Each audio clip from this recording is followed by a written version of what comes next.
हमारी संस्कृति, हमारे संस्कार सदा रहें हमारे साथ। सब्सक्राइब करें तिलक। मेरे दिल में तो तीर की तरह चुभ रही हैं उसकी बातें।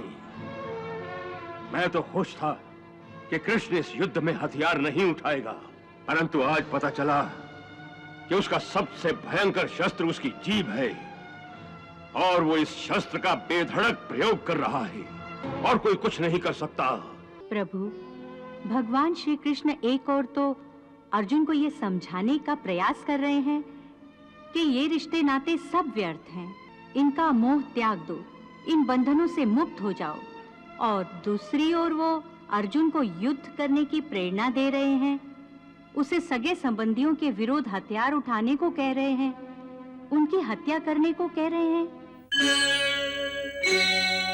हे अर्जुन, ये रिश्ते शरीर के जन्म के साथ पैदा होते हैं और शरीर की मृत्यु के साथ मर जाते हैं। इसलिए इन रिश्ते नातों के चक्रव्यूह से बाहर आ जाओ। आत्मा अमर है, इस अमर सत्य को पहचानो। रिश्ते तो बदलते रहते हैं। संजय, ऐसे ही लोग होते हैं जो परिवारों में फूट डाल देते हैं, भाई को भाई से अलग कर देते हैं, अखंड परिवार में दुश्मनी के बीज बो देते हैं। ये कृष्ण तो बातों का धनी है। बचपन में माखन खा खाकर इसकी बातें भी चिकनी चुपड़ी हो गई हैं। लगता है ये अर्जुन को रिश्तेदारी के मोह से निकाल कर ही छोड़ेगा। महाराज, बातें सच्ची हों तो मनुष्य उसे तुरंत मान लेता है। श्री कृष्ण की बातें सच्ची हैं, तभी तो दिल को भाती हैं। भाती है? मेरे दिल में तो तीर की तरह चुभ रही हैं उसकी बातें।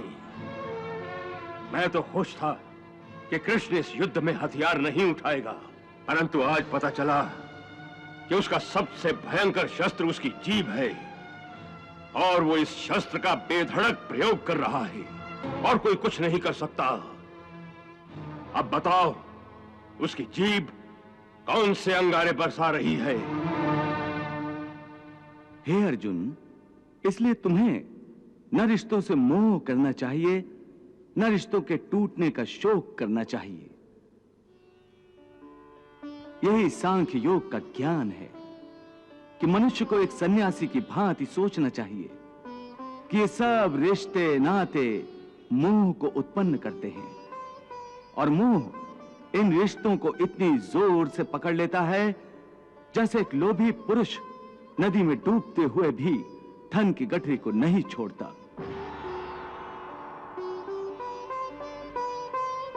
और आखिर में उसी गठरी के बोझ से खुद भी डूब जाता है।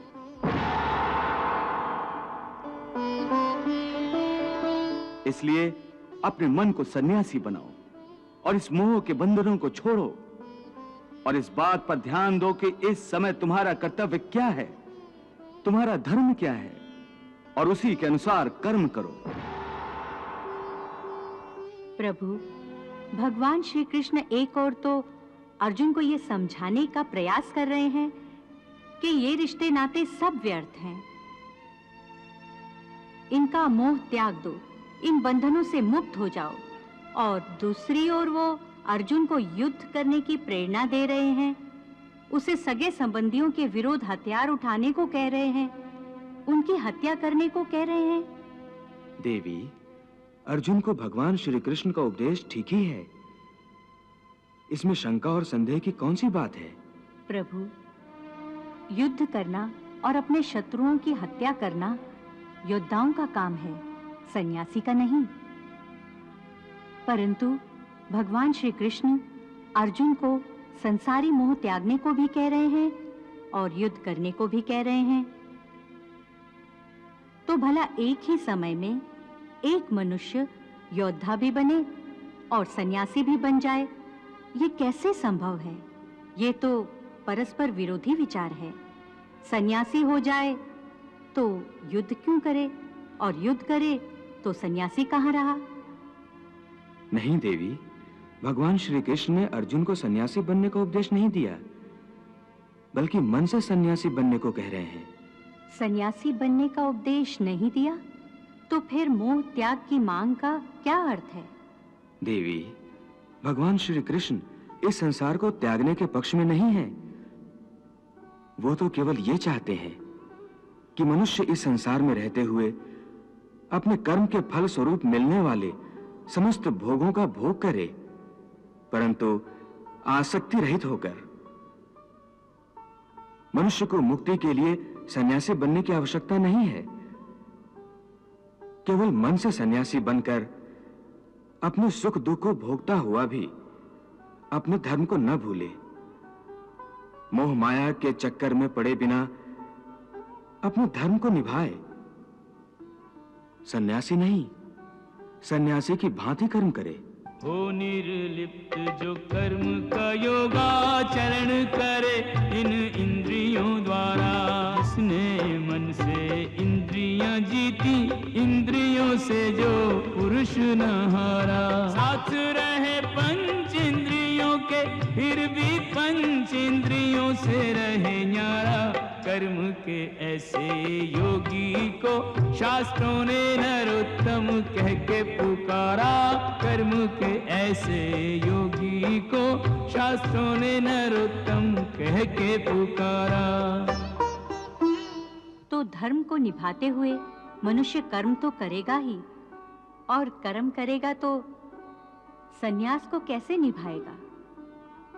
देवी, यदि आप समझती हैं कि सन्यासी होने के बाद कर्म छूट जाता है, तो आपने भगवान श्री कृष्ण के उपदेश को समझा ही नहीं।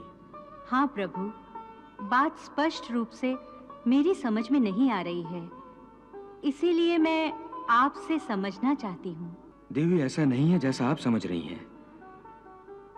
संसार में जीने के लिए हर प्राणी को कुछ न कुछ कर्म तो करना ही पड़ता है, जो उसके लिए अनिवार्य है, आवश्यक है। जैसे पेट की भूख मिटाना हर जीव के लिए अति आवश्यक है, यहां तक कि अपने पेट की आग बुझाने के लिए सन्यासी भी भिक्षा मांगकर गुजारा करता है। भिक्षाम देहि, भिक्षाम देहि। अर्थात ये कि कोई भी कर्म से मुक्त नहीं हो सकता। परंतु यदि भगवान श्री कृष्ण की शिक्षा को समझ ले तो मनुष्य कर्म करते हुए भी कर्म से मुक्त हो सकता है।